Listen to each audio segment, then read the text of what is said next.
अस्सलामुअलैकुम वरहमतुल्लाहि वबरकातुह। दोस्तों, आप लोगों का जीनियस उर्दू यूट्यूब चैनल में खुश आमदीद है। तो दोस्तों, इस वीडियो को जल्दी से आप लाइक कर दें और अगर आप इस चैनल पर नए आए हैं तो इस चैनल को सब्सक्राइब कर दें और साथ में बेल आइकन को दबा दें ताकि मेरा वीडियो सबसे पहले आप तक पहुँचे।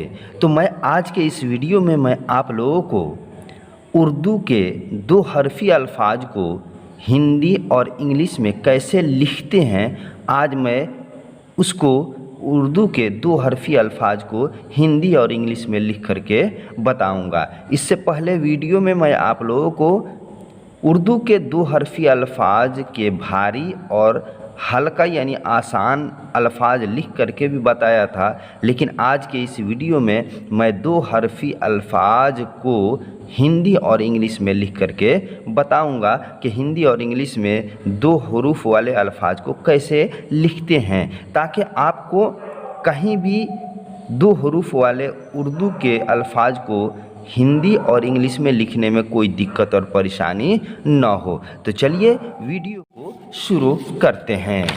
इसमें फर्स्ट जो कॉलम है, फर्स्ट लाइन जो है, फर्स्ट जो लकीर खींचा गया है, इसमें उर्दू अल्फाज दो हरफ़ी अल्फाज उर्दू के लिखे गए हैं। दूसरे खंड में हिंदी लिखेंगे और तीसरे खंड में इंग्लिश इसी को लिखेंगे कि इसका इंग्लिश में किस तरीके से लिखा जाएगा। तो ये जो है हमारा उर्दू का ये दो हरफ़ी अल्फाज, ये इसको पढ़ते हैं रस, इसको पढ़ते हैं रस। अब रस को हिंदी में किस तरीके से लिखेंगे तो देखते हैं कि ये है हिंदी में रस लिखने के लिए हम र और धन सा लिखेंगे तो ये हो जाएगा रस, रस।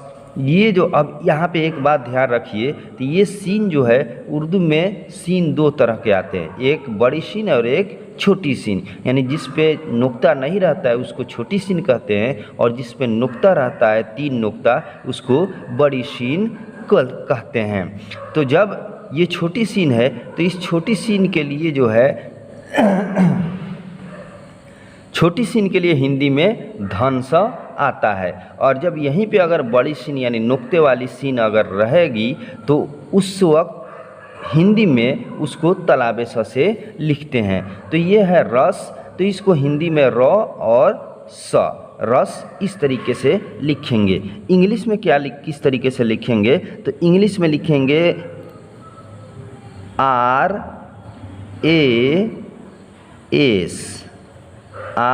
RAS, इसको पढ़ेंगे रस। ठीक, ये है अब को हिंदी में लिखेंगे अ और ब, अब। इसको इंग्लिश में लिखेंगे A और B, ये हुआ अब।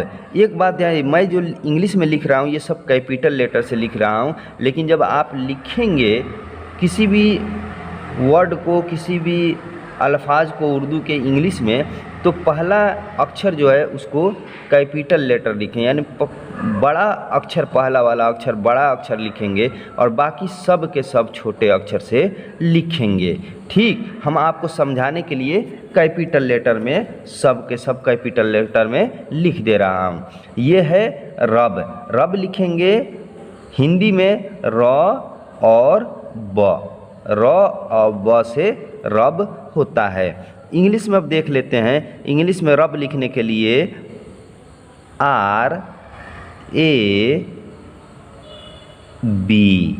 RAB से रब होता है। ये है रन, इसको रन हिंदी में कैसे लिखेंगे तो र और न दे देंगे तो हो जाएगा रन।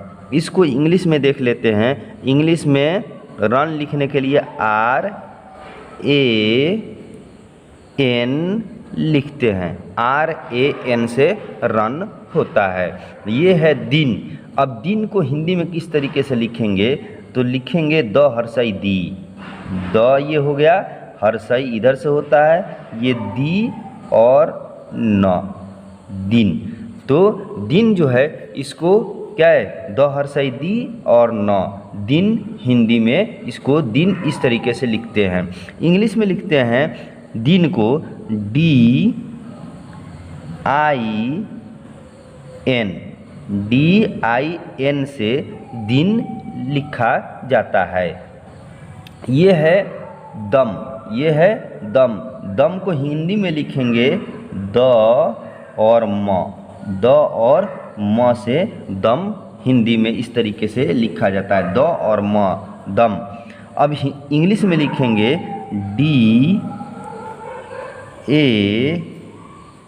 DAM से दम होता है। अगला वाला ये जो है ये है 10, ये है 10। 10 को हिंदी में लिखने के लिए द और धनसा लिखेंगे तो 10 हो जाएगा। ये है 10, हिंदी में इस तरीके से लिखते हैं। वहीं जो बताया था बड़ी सीन के लिए तलाबे सा आएगा और छोटी सीन के लिए धन सा आएगा।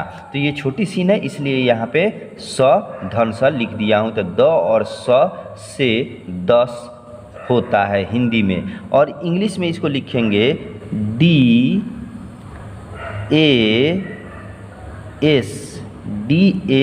से 10 होता है। ये है रुक, ये है रुक।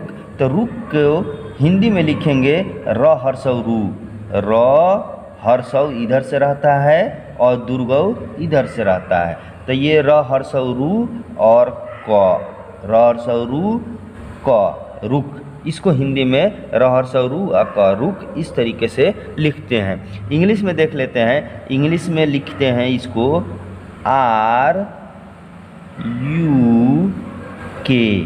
RUK से रुक इंग्लिश में होता है।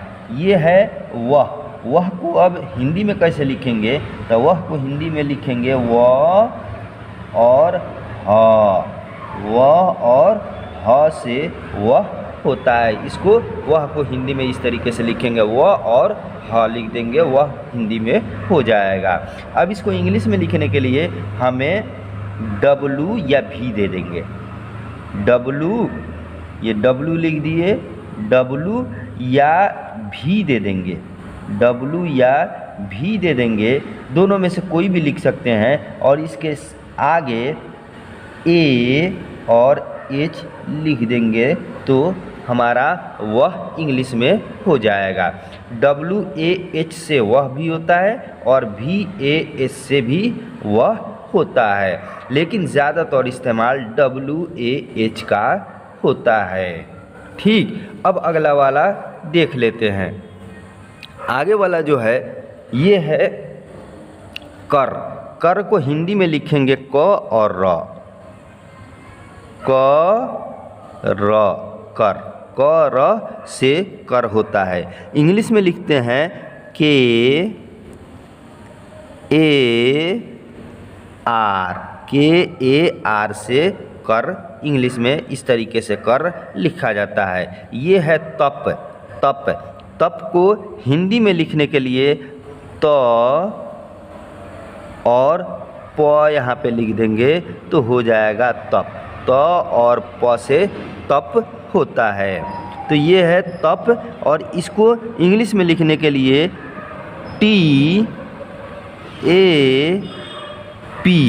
TAP से तप होता है। तो तप लिखने के लिए इंग्लिश में TAP दे देंगे तो तप हो जाएगा। ये है सर, ये है सर। सर के लिए इंग्लिश में सर को लिखने के लिए स, ये धन सा है, स और र, ये दो देंगे, अक्षर दे देंगे तो हो जाएगा सर।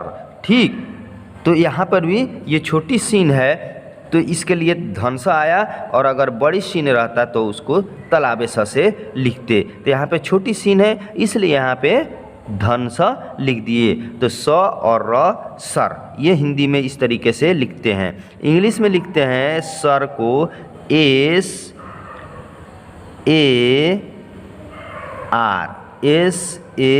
आर से सर होता है। तो ये जो है सर, ये सर जो हम लोग, सर जो हमारे बदन में होता है सबसे ऊपर का हिस्सा जो होता है सर, यहाँ से वो सर मुराद है, न कि टीचर वाले जो हम लोग पढ़ाते हैं उनको सर बोलते हैं। यहाँ पे वो सर मुराद नहीं है, बल्कि यहाँ पे बदन का जो सबसे ऊपर वाला हिस्सा होता है बाल वाला हिस्सा, उसको सर बोलते हैं। यहाँ पे वही सर मुराद है। तो उसको लिखेंगे SAR से सर, इस तरीके से इंग्लिश में लिखेंगे। ये है तन। तन जो है इसको हिंदी में लिखेंगे तो हिंदी में इसके लिए अक्षर आता है त और न, त और न से तन होता है। इंग्लिश में इसके लिए तन के लिए अक्षर आता है TAN से तन होता है। ये है कद, ये है कद। अब कद के लिए हिंदी में दो अक्षर लिख देते हैं, क और द, कद, क और द, कद। ठीक, अब कद को इंग्लिश में लिखेंगे, इंग्लिश में लिखेंगे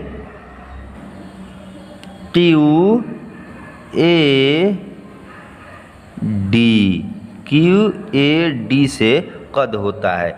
एक होता है KAD से होता है, लेकिन के यहाँ पे नहीं लिखेंगे, यहाँ पे के लिखेंगे तो गलत हो जाएगा, क्योंकि उर्दू में दो काफ आता है, एक छोटी काफ है, एक बड़ी काफ। तो ये जो है बड़ी काफ है, नुक्ते वाली जो काफ है वो बड़ी काफ होता है, और जो बगैर नुक्ते वाला काफ होता है वो उसको छोटी काफ कहते हैं। तो यहाँ पे नुक्ते वाला काफ है तो इसको बड़ी काफ कहेंगे। तो बड़ी काफ के लिए, नुक्ते वाले काफ के लिए क्यू आता है, और छोटी काफ के लिए जो बगैर नुक्ते वाली काफ होती है उस काफ के लिए जो है के आता है। तो यहाँ पे बड़ी काफ है तो इसलिए हम यहाँ पे लिखे हैं क्यू, और अगर यहीं पे छोटी काफ होता तो यहाँ पे छोटी काफ होता तो यहाँ पे लिखते हम क्यू के जगह पे के लिखते, लेकिन यहाँ पे बड़ी काफ है इसलिए क्यू लिखे हैं। तो QAD से कद लिखते हैं इंग्लिश में। ठीक, अब आगे देखते हैं। ये है पस, ये है पस। पस को हिंदी में लिखते हैं प और धनसा, प और धनसा से पस होता है, प और धनसा से पस होता है। अब पस को इंग्लिश में लिखेंगे PAS से पस लिखा जाता है, इस तरीके से PAS से पस होता है। ठीक, अब आगे देख लेते हैं। आगे है ये बस, इसको पढ़ते हैं बस। बस को हिंदी में लिखते हैं ब और स, ब और स से बस होता है। इंग्लिश में देख लेते हैं। इंग्लिश में जो होता है बस, इंग्लिश में लिखेंगे BAS,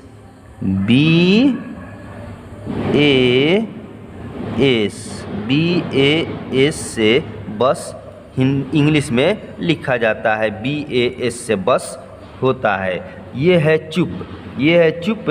तो चुप को हिंदी में लिखेंगे च हर्षौ चू, ये हो गया च हर्षौ चू और प, चुप, च हर्षौ चू प, चुप।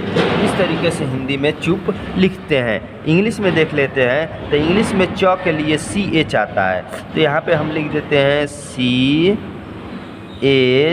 और हर्षौ के लिए U आता है, तो चू, और प के लिए P आता है। तो ये हो गया CHUP से चुप लिखा जाता है, इंग्लिश में चुप होता है। ये है आखिरी हमारा वो अल्फाज है उर्दू में खत। खत को हिंदी में लिखते हैं ख और त। ठीक, ख त से खत हिंदी में इस तरीके से लिखते हैं, ख त से खत होता है। और इंग्लिश में देख लेते हैं। तो इंग्लिश में ख के लिए KH आता है, KH हिंदी में आता है ख के लिए, और खे के लिए। तो ये हो गया KHA और T,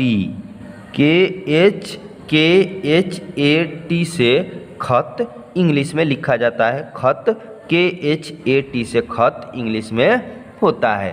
तो हम लोग आज के इस वीडियो में समझ गए कि उर्दू के दो हरफी अल्फाज को हिंदी और इंग्लिश में कैसे लिखा जाता है। फिर हम मिलते हैं अगले वीडियो में, जब तक के लिए खुदा हाफिज़। अस्सलामु अलैकुम व रहमतुल्लाहि व बरकातहू।